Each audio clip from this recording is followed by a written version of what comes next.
Deus sempre nos ouve, sempre acalma nosso pensar e nos leva pelo fogo, curando-nos de qualquer mal que estivermos passando. Por isso, quando se sentir desamparado, ore, clame a Deus, pois Ele escuta a sua angústia e te responde. Meus irmãos que deixaram o dia de hoje para ofertar, poderemos estar fazendo neste momento.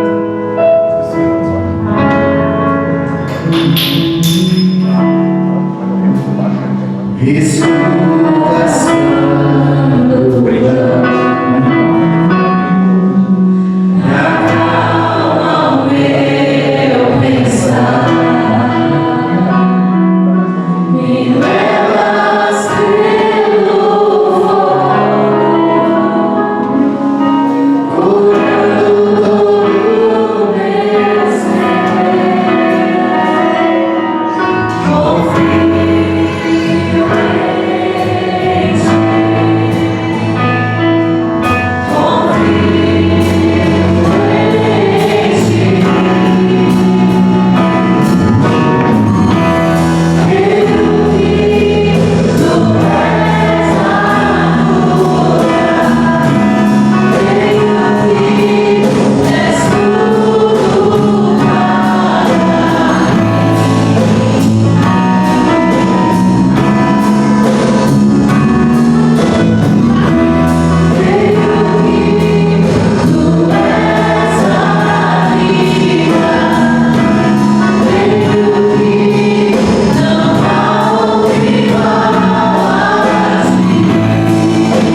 igreja, vivemos nessa dependência de Deus, confiamos em Jesus, entregamos a nossa vida a Ele.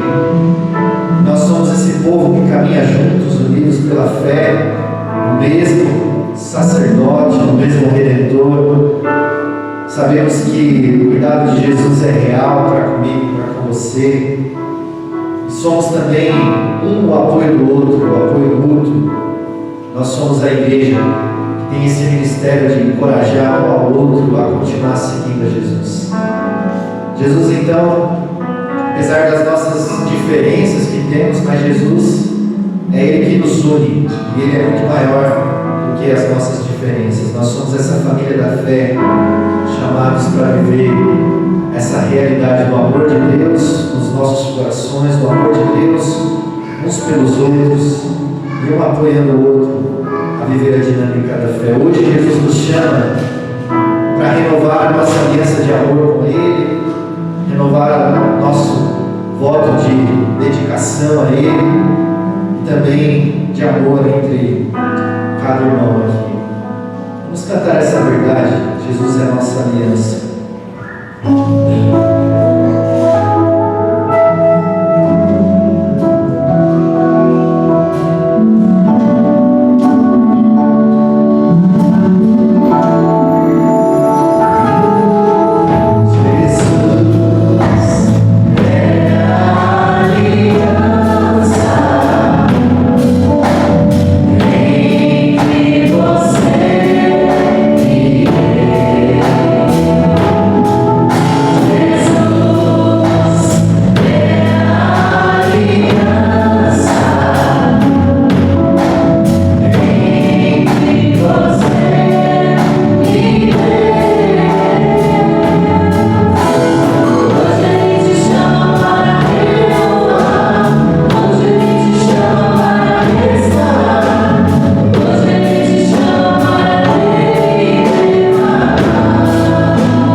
Queridos, nós vamos dar continuidade a uma conversa que nós temos tido aqui no livro dos Salmos.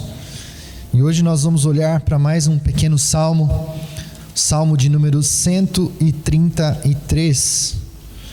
Salmo de número 133. Um salmo bastante conhecido da igreja, bastante usado para falarmos a respeito da comunhão dos irmãos, do povo de Deus, da igreja, o corpo de Cristo, que somos eu e você. Salmo de número 133. Nós vamos projetar aí também. Salmo de número 133. Vamos lá, diz assim a palavra de Deus para a nossa meditação aqui nessa noite. Como é bom e agradável quando os irmãos convivem em união. É como óleo precioso derramado sobre a cabeça, que desce pela barba, a barba de Arão, até a gola das suas vestes. É como o orvalho do Hermon, quando desce sobre os montes de Sião. Ali o Senhor concede a bênção da vida para sempre. Uma versão mais antiga, para quem está acostumado com o texto, diz: ó, quão bom e quão suave é que os irmãos vivam em união. É como óleo precioso sobre a cabeça, que desce sobre a barba de Arão, e desce a orla dos seus vestidos, como o orvalho do Hermon, que desce sobre os montes de Sião, porque ali o Senhor ordena uma bênção e a vida para sempre. Amém. Se você tem vindo aqui nos últimos domingos, nós já exploramos o Salmo de número 124, o Salmo de número 125, 126 na sequência, e hoje nós viemos aqui para o Salmo 133.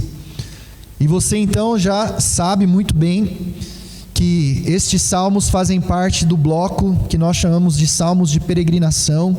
Já explicamos aqui, desde o Salmo 120 até o Salmo 134. Então o Salmo 134 é o último salmo desse bloco de salmos que nós chamamos de salmos de peregrinação. Salmos estes então que o povo de Deus no passado cantava, orava, enquanto eles caminhavam, cada um da sua cidade, se juntando à grande caravana, para que pudessem subir até a cidade de Jerusalém, encontrar o povo de Deus e adorar a Deus ali no templo, no passado. O templo, então, que era o lugar especial da habitação de Deus no meio do seu povo. E estes salmos, então, retratam aquela peregrinação do passado, aquela caminhada do povo de Deus, e hoje falam ao nosso coração a respeito da minha e da sua caminhada de fé também. Nós também estamos em uma jornada, como temos enfatizado. Nós também fomos chamados por meio de Cristo Jesus para seguir a Jesus. Sabemos da nossa vocação, sabemos da nossa verdadeira identidade, sabemos quem nós somos, e eu e você estamos em uma jornada espiritual. Nós estamos crescendo a cada dia segundo a vontade de Deus, mas nós sabemos que no final da nossa jornada, no final da nossa peregrinação, nós teremos um encontro com o Eterno. Assim como o povo de Deus caminhava na direção do templo para ter um encontro com Deus, no final da nossa jornada, nós também teremos um encontro especial com Deus. E nós vemos então que nós não caminhamos sozinhos. Nós fomos chamados para caminhar juntos, uma peregrinação do povo de Deus, porque Deus não salvou indivíduos, embora os indivíduos são salvos, mas os indivíduos são salvos para fazerem parte de um grande povo que Deus está salvando.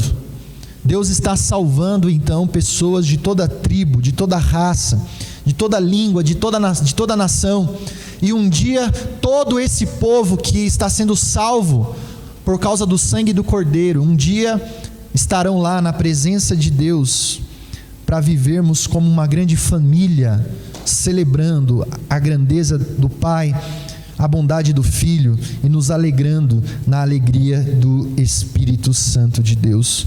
Então, queridos, nós podemos aplicar muito bem, como temos feito aqui, estes salmos, à minha jornada, à sua peregrinação, até o dia em que nós teremos aquele encontro com a grande realidade maravilhosa que nos espera no último dia. O Salmo 133 descreve esse encontro com Deus. Descreve então quase que o final da caminhada, né? O último salmo aqui de peregrinação é o 134. E o 133 então já fala da realidade do povo já estar em Jerusalém. O povo chegou lá. E agora o povo está adorando a Deus. O povo teve um encontro com os irmãos da fé para estarem na presença de Deus. Então, queridos, conforme a gente vai lendo os salmos, desde lá do Salmo 120, nós vamos ver que à medida que o povo se aproxima da cidade santa, à medida que o povo se aproxima de Jerusalém e do templo, a perspectiva do povo vai mudando. Então a gente vê aqui, né, no Salmo 133, o povo está dentro da cidade, o povo já está ali no final da jornada para celebrar esse momento de comunhão. E se você olhar no Salmo 120, quando está começando a jornada, quando está começando a peregrinação, lá no Salmo 120, o salmista fala do anseio de sair de um lugar horrível, um lugar chamado Meseque, um lugar de conflito, um lugar de ódio, e o salmista lá expressa o seu desejo de sair daquele lugar e retornar à cidade de Jerusalém. Então veja, o salmo que inicia a jornada fala da dificuldade da caminhada. Muitas vezes a nossa realidade se torna uma realidade dura, de perseguição, de inimigos, da nossa luta contra o pecado, contra o diabo, como o sistema do mundo, um lugar perigoso. E ele fala desse anseio de chegar ao final da peregrinação, de ter um encontro com Deus, estar junto do povo de Deus. Então, à medida que você vai lendo os salmos e que a caminhada do povo vai progredindo, a perspectiva deles então vai mudando. Nós falamos aqui do Salmo 124, falamos de como essa caminhada é perigosa mesmo. São salmos bastante realistas que falam daqueles momentos em que parece que os bandidos estão vencendo, né? E os mocinhos estão morrendo pelo caminho. Falamos disso no Salmo 124, quando ele diz: se não fora o Senhor do nosso lado, se Israel que o diga, se não for o Senhor, os inimigos nos teriam engolidos vivos. Mas Deus visita o seu povo, fortalece o seu povo, e eles continuam peregrinando, eles continuam caminhando.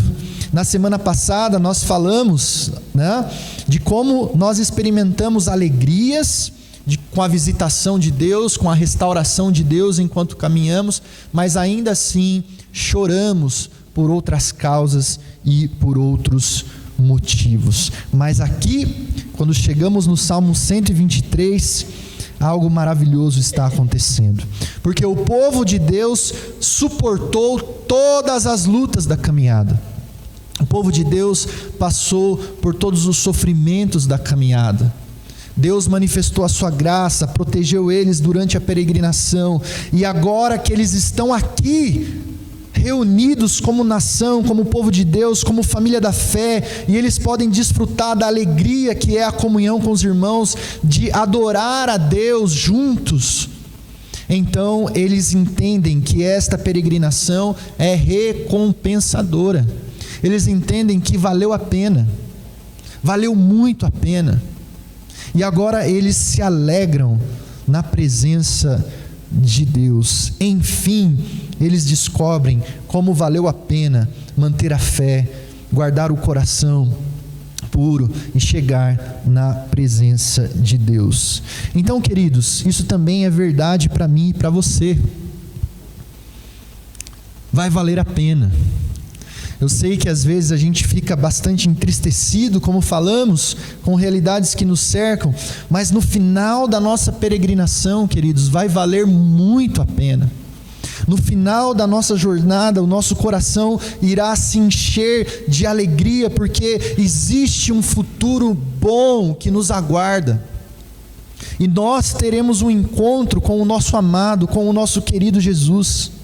Você se lembra do que Jesus disse para os seus discípulos lá no Evangelho de João, no capítulo 14, quando Jesus disse que iria partir e os discípulos ficaram angustiados porque aquele que andou com eles, aquele que fez os milagres, aquele que pastoreou aqueles homens, estava dizendo que iria embora, e aí eles ficam angustiados com essa notícia. Mas no Evangelho de João, no capítulo 14, nos primeiros versos, Jesus diz para os seus discípulos: não se perturbe o vosso coração, não se perturbe o coração de vocês, creiam em Deus, creiam também em mim. Na casa de meu Pai há muitas moradas, há muitos aposentos, se não fosse assim, eu não lhes teria dito, vou preparar-lhes lugar. E se eu for e lhes preparar lugar, voltarei e os levarei para mim, para que vocês estejam onde eu estiver. Que coisa maravilhosa, queridos. Então, a nossa jornada vai valer a pena. Jesus não nos abandonou. Jesus não nos deixou pelo caminho. Ele enviou o Consolador. O Espírito Santo está conosco, mas Ele está governando sobre a história. Está preparando morada para mim e para você, e Ele virá com a cidade santa, com novos céus e com nova terra, e nós teremos aquele encontro maravilhoso com Ele. Então é disso que esse salmo está falando, dessa alegria de chegar no final da jornada. Mas ele fala que nós não faremos isso sozinhos, nós faremos isso como povo, como família da fé. É uma multidão que caminha, é uma multidão que faz parte de uma grande família, de um grande projeto de Deus. Então isso é algo especial, e eu queria que você prestasse atenção nisso. À medida que o povo de Deus caminha, e à medida que nós caminhamos, nós vamos entendendo melhor como que a vida funciona. Nós vamos entendendo melhor a beleza da vida, o que realmente é bom, o que realmente vale a pena. Nós vamos adquirindo uma visão melhor de como a vida foi projetada para ser. E esta redenção que Deus tem para nós em Cristo Jesus, ela se dá num contexto maior, num contexto de povo. E nós somos chamados para experimentar esta vida, uma vida em comunidade, uma vida como povo de Deus, como família da fé. E nós vamos vendo como isso realmente faz sentido e como isso é bonito. Porque, queridos, nós ansiamos por viver em comunidade. E esse anseio de viver em comunidade é algo que está dentro de nós, porque foi o modo pelo qual Deus nos criou. O nosso Deus é comunidade. Nós falamos isso aqui várias vezes.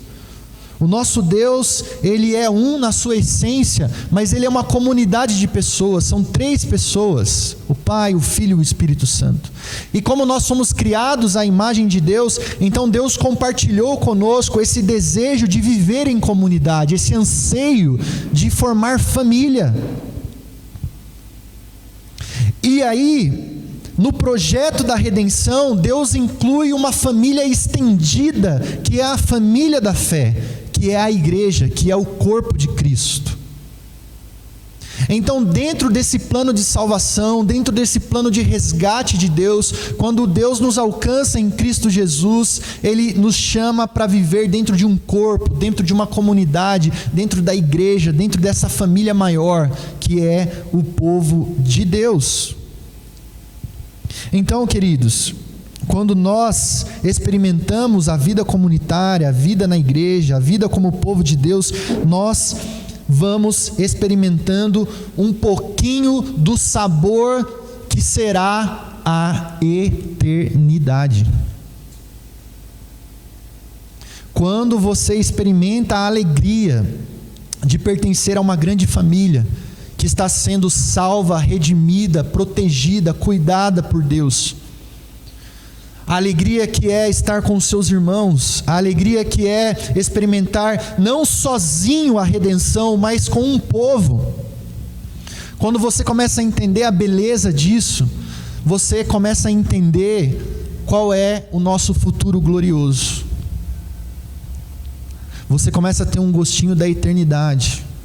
O que nós estamos falando, queridos, é que o culto comunitário, o que nós estamos falando é que esta vida que nós experimentamos aqui como igreja, de adoração, de apoio mútuo, é um pouco daquilo que está reservado para nós na eternidade.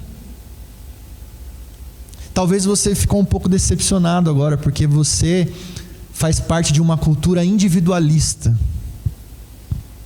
aonde o eu está sempre acima de todas as coisas. Mas na eternidade, queridos, o eu é rebaixado para que o nós possa prevalecer. Na eternidade nós viveremos um nós.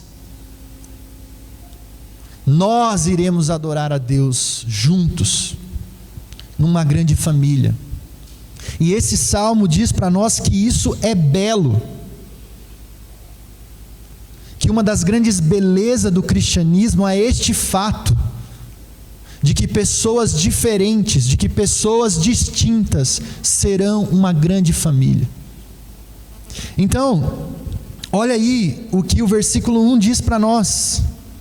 Como é bom, vamos ler juntos aí, versículo 1, só projeto 1 para nós. Verso 1, leamos. Como é bom...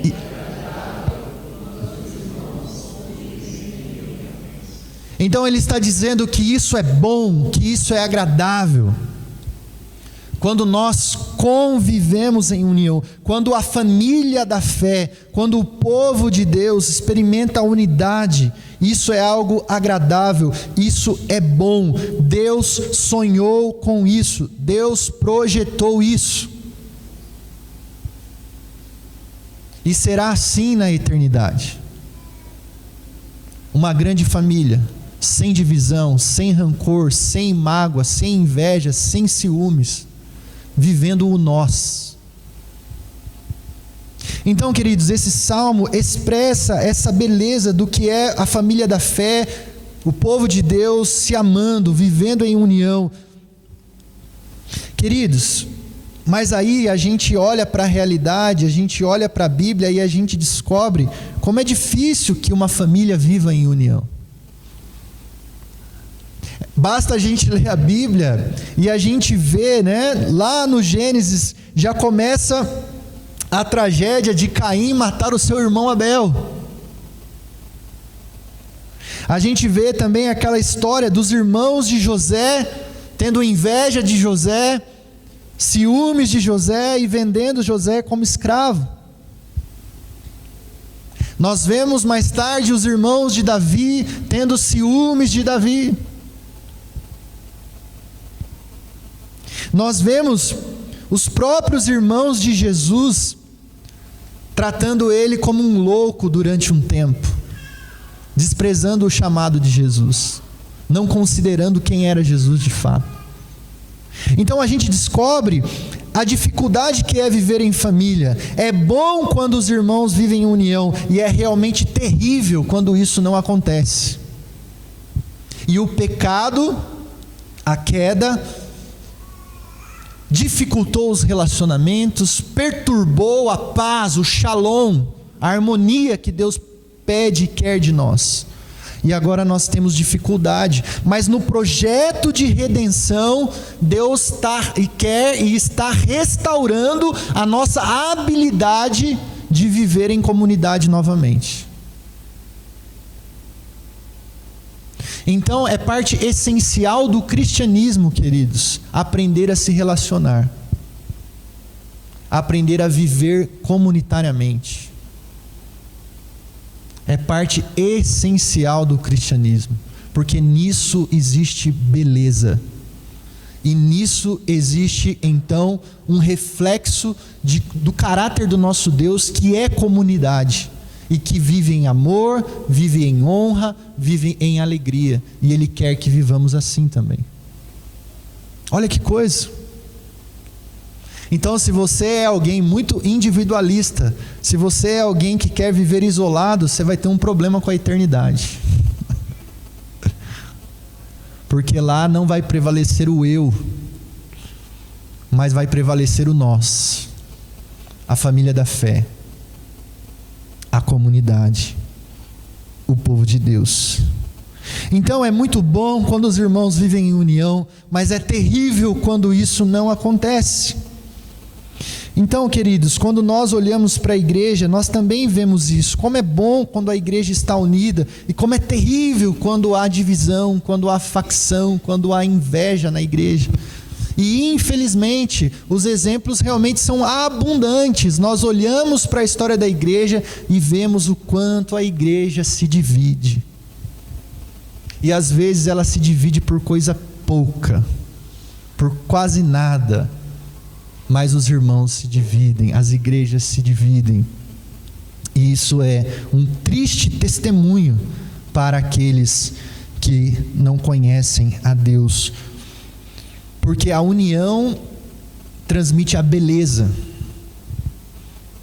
do chamado de Deus para nós, do que Deus espera de nós. Então, queridos, o salmista aqui oferece uma ilustração. Na verdade são duas, mas eu não sei se vai dar tempo. O versículo 2, ele quer mostrar para nós a beleza da comunidade e dessa união que Deus espera da igreja e do seu povo. Então olha aí para o versículo 2 do Salmo 133. Ele diz assim: é bom que os irmãos convivam em união. E aí ele vai dar um exemplo: é como o óleo precioso derramado sobre a cabeça, que desce pela barba, a barba de Arão, até a gola das suas vestes. Pergunta: como que isto é uma imagem ou um exemplo de como é bom viver em união? Não entendi nada. O que tem a ver o óleo descendo sobre a cabeça e a barba de Arão e até as suas vestes? É símbolo de algo belo, de algo comunitário. Então, para que a gente entenda o que o versículo 2 está falando, a gente precisa resgatar algumas coisas aí. Eu peço que você tenha paciência. Queridos, Arão, ele foi escolhido para ser sacerdote. A família de Arão, a descendência de Arão foi escolhida então para ser os sacerdotes, aqueles que iriam trabalhar no templo. Aqui, o sacerdote, então, você se lembra que a função dele era fazer a intermediação entre Deus e a comunidade. Essa era a função do sacerdote. Arão, então, foi escolhido. A família de Arão foi escolhida para ser esta família sacerdotal, que fazia a mediação entre Deus e a comunidade. Eram 12 tribos, 12 famílias que tinham que viver em união, mas uma família foi escolhida para ser a família sacerdotal. E é interessante aqui que então Arão, ele era ungido para mostrar que ele foi separado. E dá uma olhada aí no capítulo 30, eu quero projetar para você aí, o capítulo 30 do livro do Êxodo.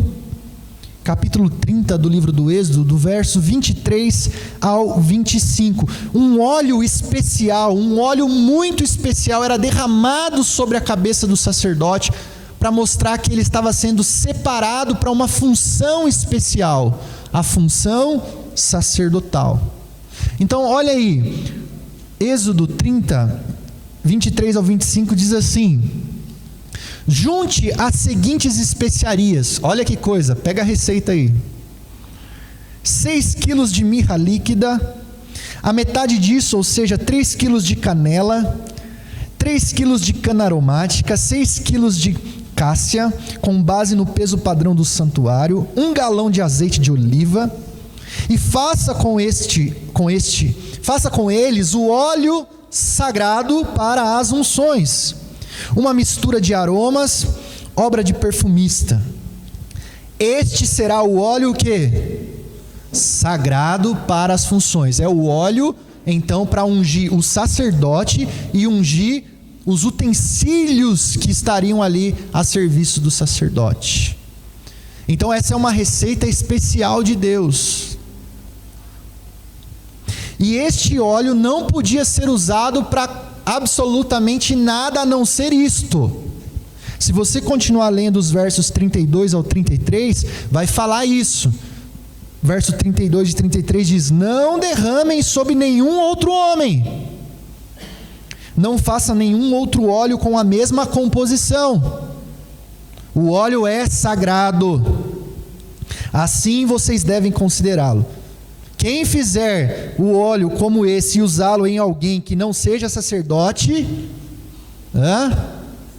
será eliminado do meio do seu povo. A coisa era séria, hein?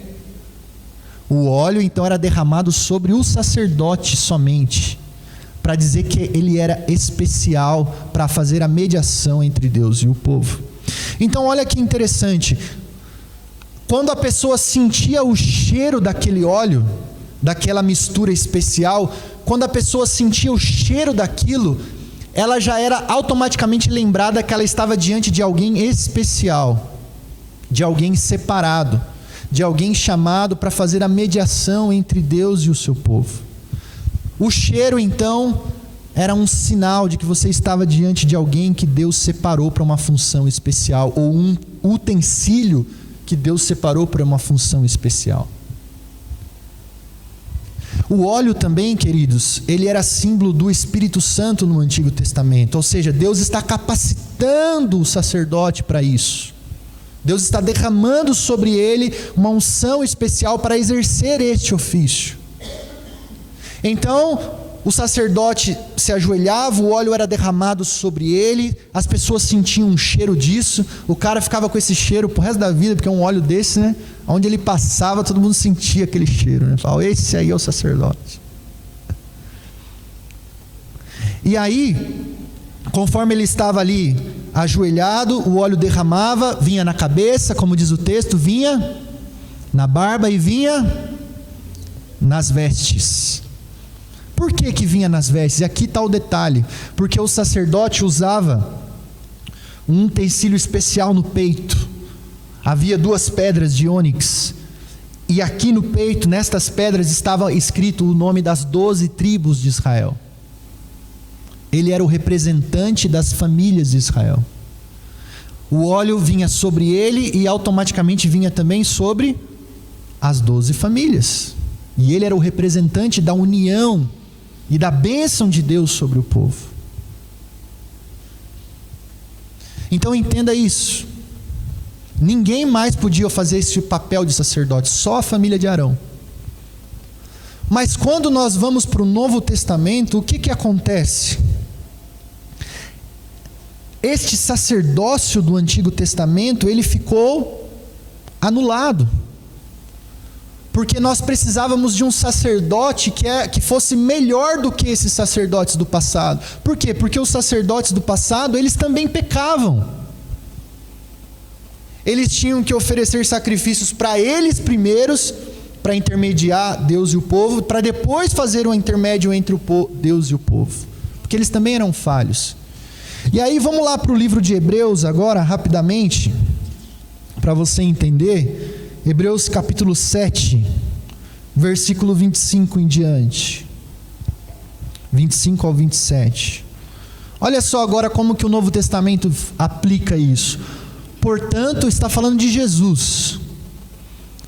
Ele é capaz de salvar definitivamente aqueles que por meio dele aproximaram-se de Deus, pois vive para sempre para interceder por eles. É de um sumo sacerdote como este que nós o quê? Nós precisávamos. Por quê? Porque ele é, vamos lá, ele é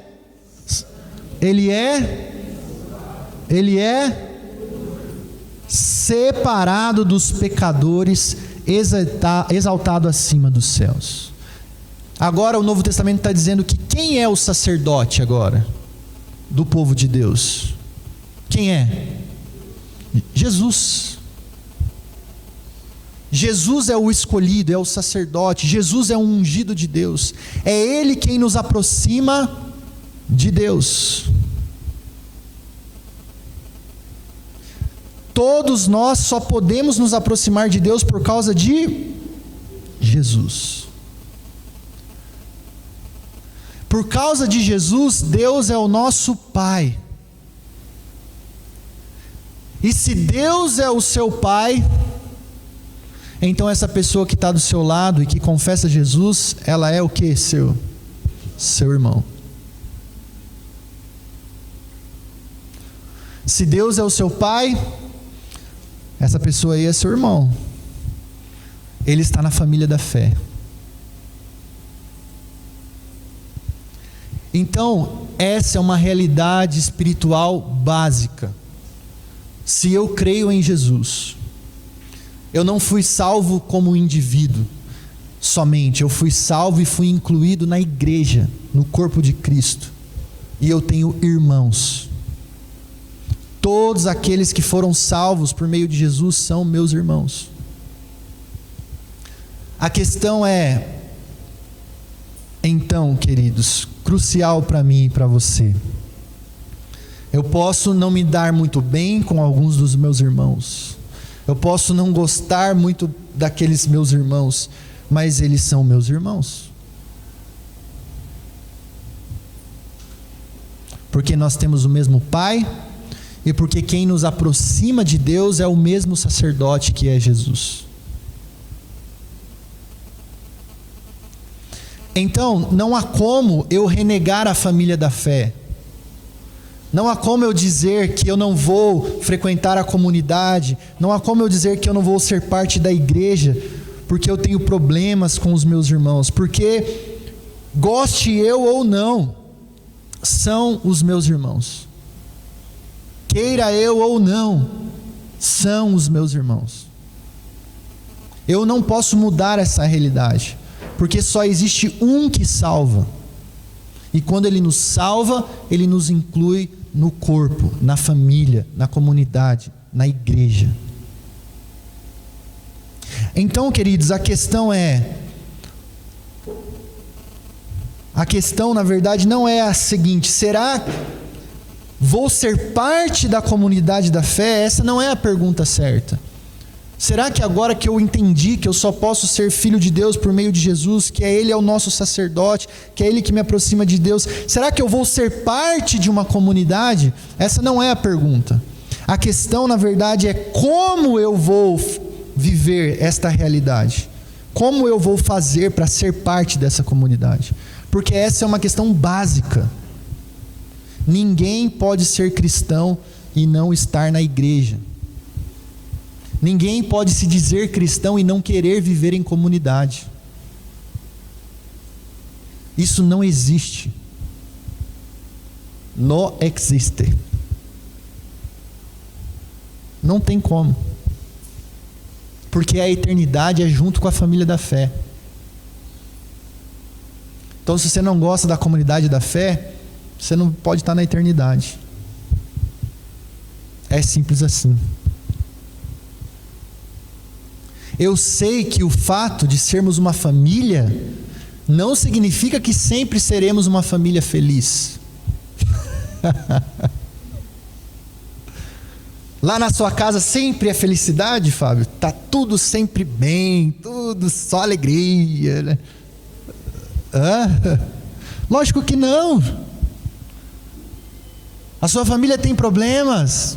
Tem. Mas você muda o fato de ser a sua família? Você não muda. É a sua família. Goste você ou não, queira você ou não. A questão não é se eu vou ser parte da família, mas como eu vou ser parte dessa família. Eu não posso fugir disso. Quando eu sou salvo, quando eu creio em Jesus, eu sou incluído na família da fé. Faço parte da comunidade da fé. Estaremos na eternidade como família da fé. E Deus diz: isso é bom. E isso é belo, quando a gente aprende a ser um só povo, viver em união. É difícil, pastor? É. Mas faz parte do chamado de Deus trabalhar o meu caráter, o seu caráter. Então, para a gente encerrar, vamos ver rapidamente aqui como nós vivemos essa realidade da família da fé? Efésios capítulo 4, vamos lá? Efésios capítulo 4. Efésios capítulo 4, o apóstolo Paulo, aqui na carta aos Efésios, ele está falando sobre a realidade da família da fé. Ele explica o projeto de Deus, que é ser igreja, uma nova humanidade. E aqui no capítulo 4 ele vai falar então de como a gente vive a realidade de sermos uma só família. Nem sempre seremos uma família feliz, mas nós somos chamados para ser família. Olha o versículo 2 e 3 aí, verso 2 e 3. Sejam completamente humildes e dóceis, e sejam pacientes, suportando uns aos outros com amor. Verso 3.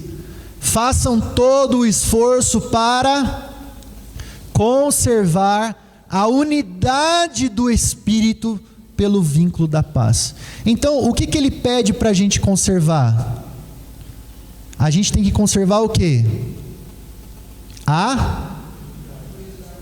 Nós temos que conservar o quê? A unidade. Por quê? Porque nós já estamos vinculados uns aos outros, queira você ou não. É o Espírito que nos vincula um ao outro. Não tem como. Se você creu em Jesus, você tem um só sacerdote, e é o mesmo Espírito que habita em você, o que habita em mim e habita em você. Agora a gente tem que se esforçar para manter esse vínculo.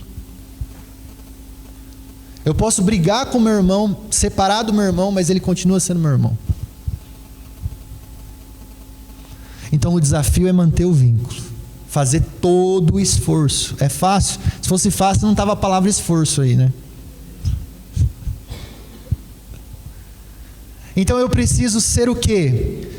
Primeiro, eu preciso ser humilde. Como é que mantém a unidade?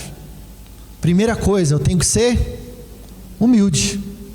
Ninguém é melhor do que ninguém na igreja, porque todo mundo foi salvo do mesmo jeito. Você não entrou aqui porque você é melhor do que eu, porque você tem muito dinheiro, pouco dinheiro, porque sua história é triste. Não. Você entrou na família da fé porque você foi salvo por meio de Jesus, pela graça, por meio da fé. Todo mundo foi salvo do mesmo jeito. Então eu não tenho como ser melhor do que ninguém. Eu não posso olhar de cima para baixo para ninguém. Eu preciso ser humilde. Não posso ser arrogante. O apóstolo Tiago, no capítulo 2, ele fala isso.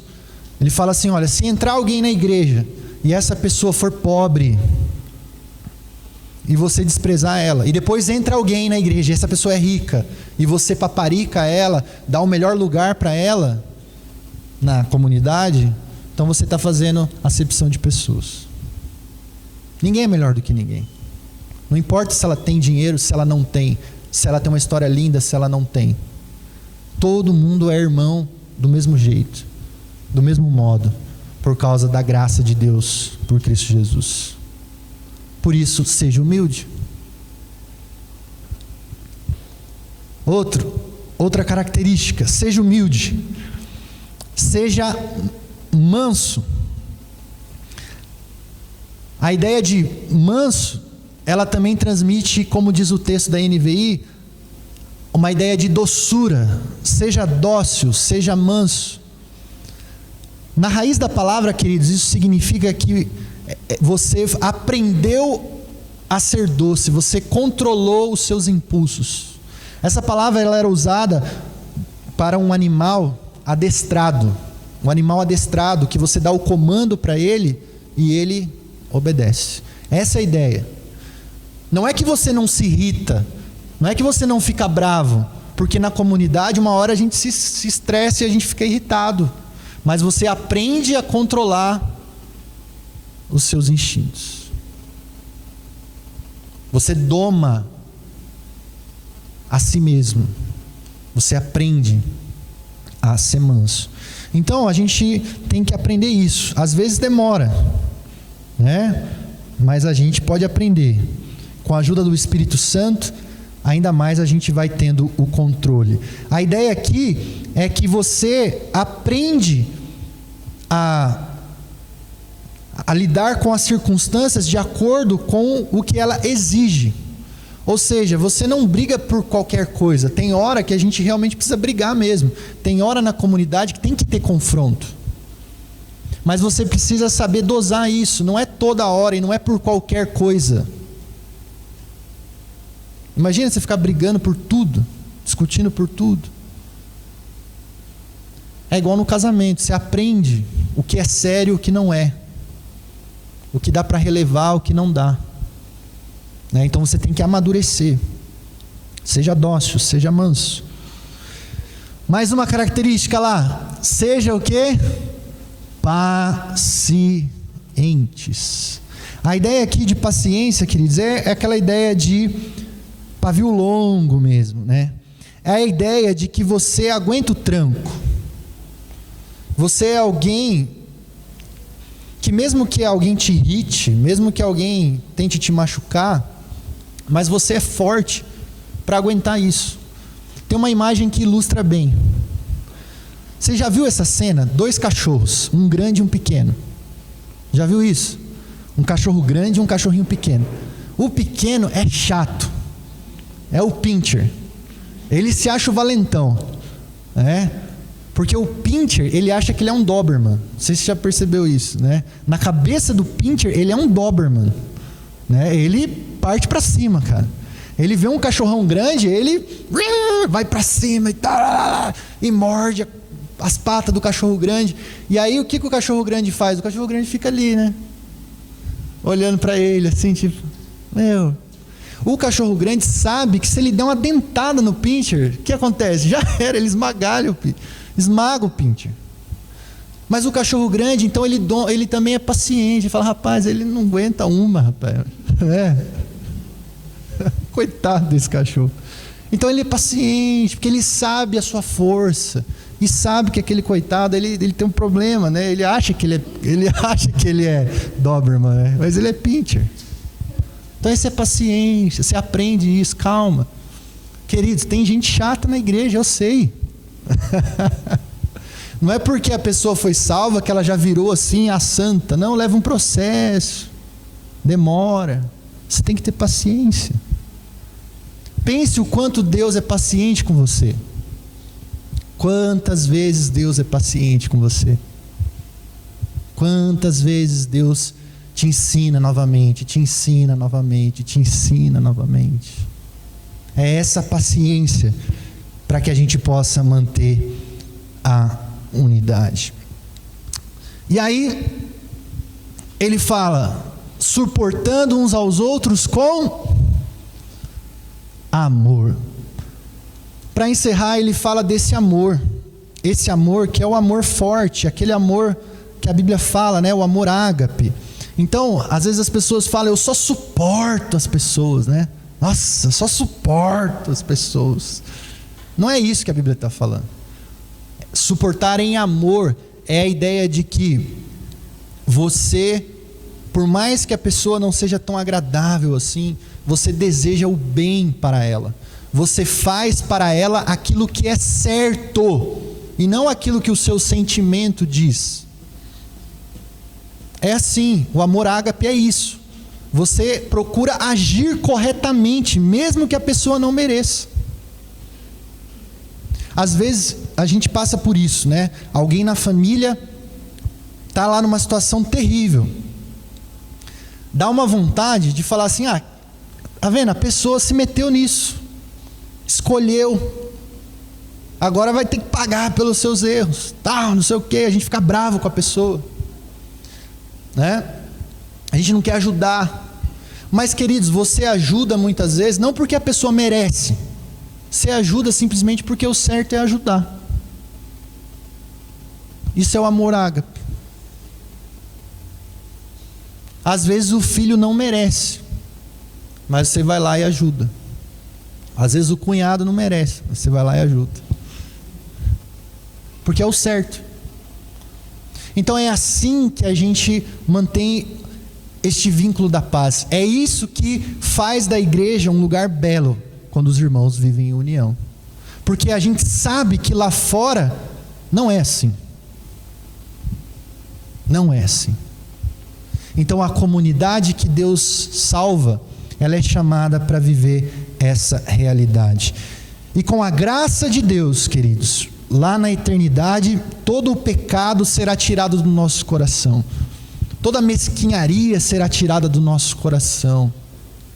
Nós não teremos mais dificuldade para vivermos estas verdades, para sermos pacientes, né? Para sermos amorosos, para sermos humildes. Será uma grande realidade de amor, de graça, de companheirismo.